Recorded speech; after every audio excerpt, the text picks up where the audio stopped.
what's happening, everyone? It is I, the man, the myth, the mustache, Tim here, and I got a brand new video for you. Welcome to part 2 of What If Iida Dies. This again? Okay, hang on. Take 2. Sound person, can you give me some sad music? Thank you. Hey, what's up, everyone? It is I, the man, the myth, the mustache, Tim here, and I've got a video for you, and it's part 2 of What If Iida Dies. Man, this is gonna be sad. Just, sit back and relax, because you're in for a ride. Let's get going, shall we? Dread was gripping Midoriya's chest as he watched Iida fight solo against the hero killer. The clashing of metal on metal as the two traded blows put knots in his stomach. Both fighters were using the cramped space of the alleyway to their advantage, vaulting off the walls and trying to outstep each other's movements. Without his katana, Stain no longer had the same range as before, but Iida didn't have the years of combat experience and murderous conviction as the hero killer. Most would say that the UA student didn't stand a chance against the deadly vigilante. Despite the odds, the reborn Ingenium wasn't going to back down. The heaviness in Midoriya's body began to subside as the paralysis wore off. He kept an eye on the battle as he maneuvered to the others. Native! Todoroki! Can either of you move? No, said Native. I can't either, but my blood's type O. If you're right about his quirk, the paralysis on me should be wearing off soon. Midoriya nodded before returning his attention to Iida's fight. The class rep was making sure that Stain had no clear exit and wouldn't get any closer to the others. During a volley of attacks, Iida noticed that Midoriya had moved. Midoriya! Get Native and Todoroki out of here! I'll cover you! But I'll catch up with you when I can! Just go! Midoriya flinched when Iida interrupted him. The green-haired teen didn't want to leave his friend to fight the hero killer alone. However, as long as there were paralyzed victims nearby, Iida couldn't put his full focus on Stain. Got it! Midoriya donned full cowling before carrying the pro-hero on his back and his classmate in his arms. He gave one last look at Iida before running away from the battle. A noble effort, but it's all in vain. My end goal hasn't changed. That false hero is still going to die. That's not going to happen. I'm not leaving until you're taken down. Midoriya had run a few blocks away from the fight before finding a suitable location to set down the wounded. You two should be safe here. The green-haired boy kept looking in the direction he ran from. Concern was clear on his face. That kid is out of his mind. Although Native's tone was harsh, there was also concern present. I couldn't even last a minute against him. Your friend will be lucky if he survives long enough for backup to arrive. Ingenium will be fine, because we'll have his back. Todoroki sat up from his prone position, albeit moving slower than he normally would. He's buying us time to recover so we can take Stain. You're going back in there, aren't you, Midoriya? Midoriya nodded, determined expression and fists clenched. Are you out of your minds? That man's a killer. He won't go easy on you just because you're kids. Which is why we're going back in there. Besides, I shared the location of the alley to all of my classmates.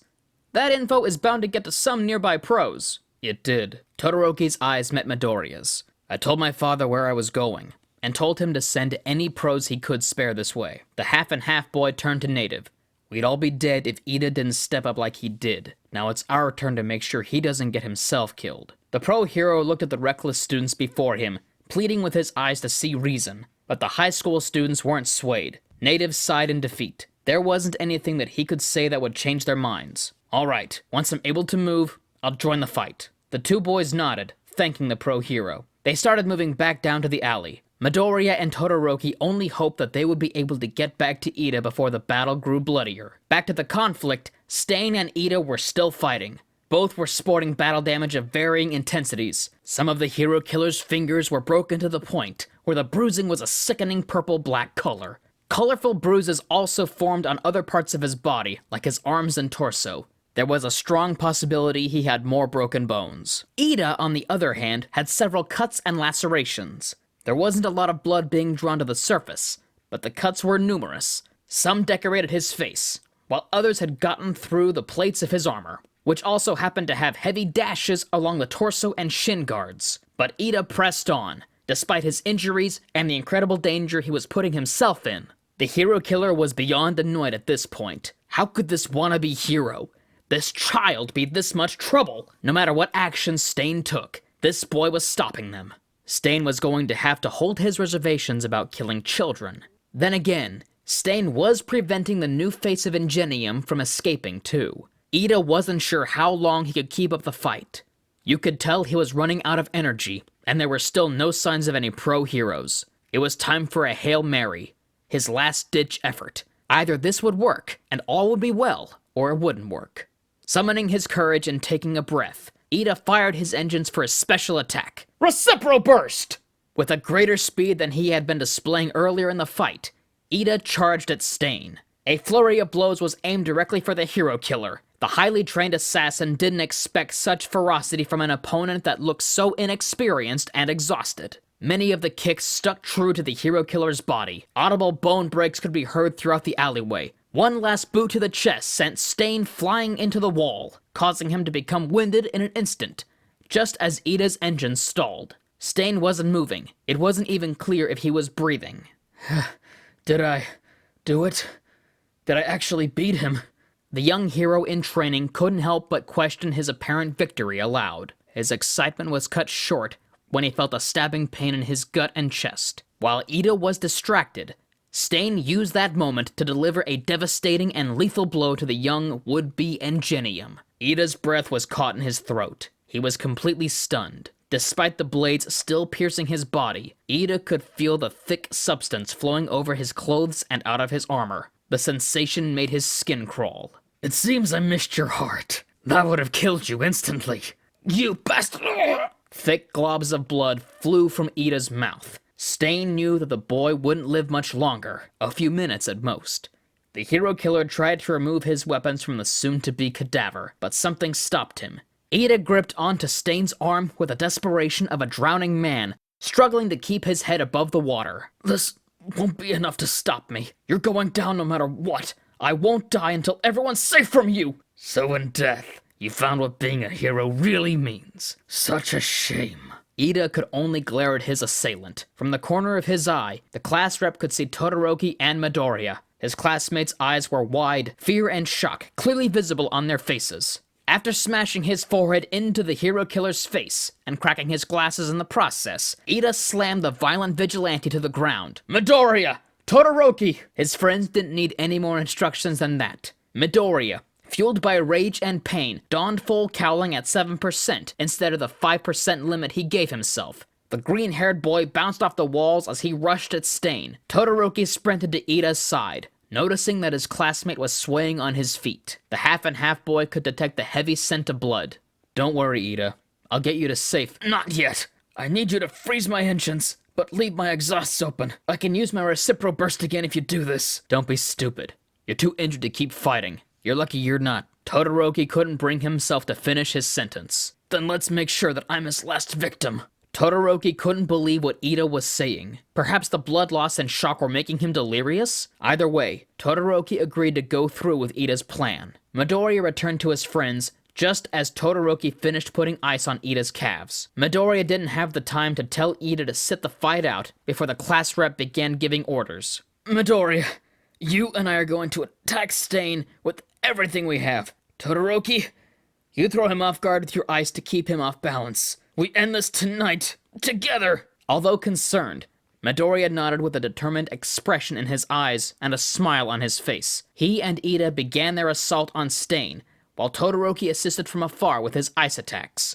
With the combined forces of a Recipro Burst and a Detroit Smash, the hero killer Stain was knocked out and defeated. Native was stunned at what he had witnessed. The paralysis had worn off, and he had returned to the battle just as the final blow landed. Todoroki and Midoriya took care of getting rope to restrain Stain, while Native removed all the weapons he could find on the vigilante. Iida was leaning against a wall, catching his breath.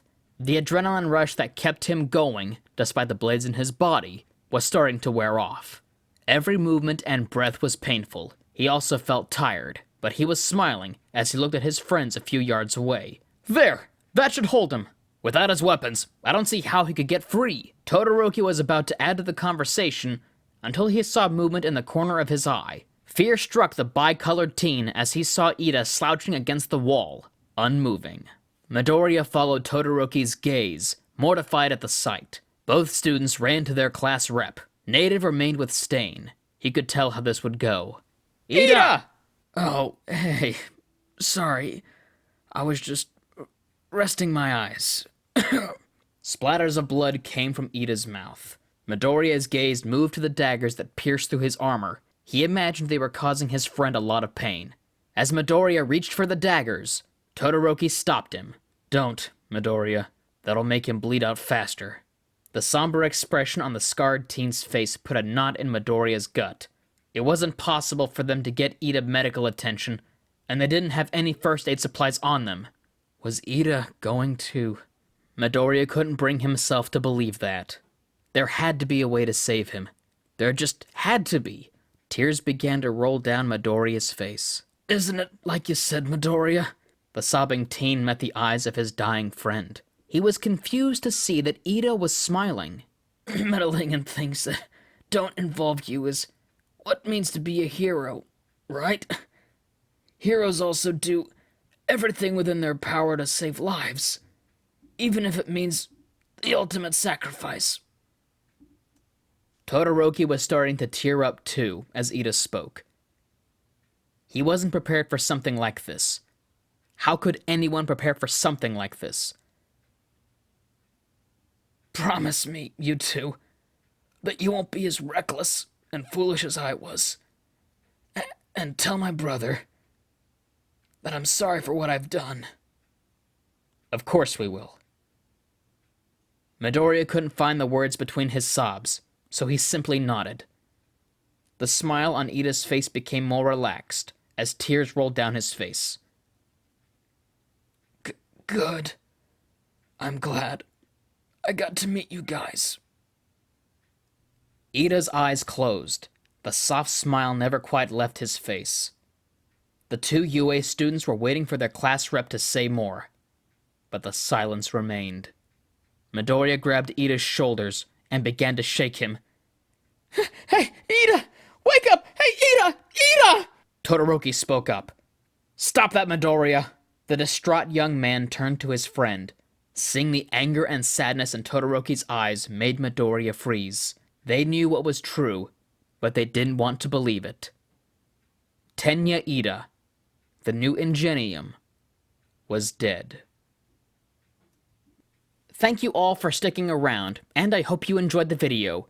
Before we go, I would like to let you know that We the Celestials has many other channels for your entertainment and viewing purposes. All the information you'll need is right below here in the description, so feel free to check out all the other incredible projects our team creates. Secondly, on behalf of We the Celestials, I want to thank everyone involved in the production of today's awesome content. Their details will be in the description below as well.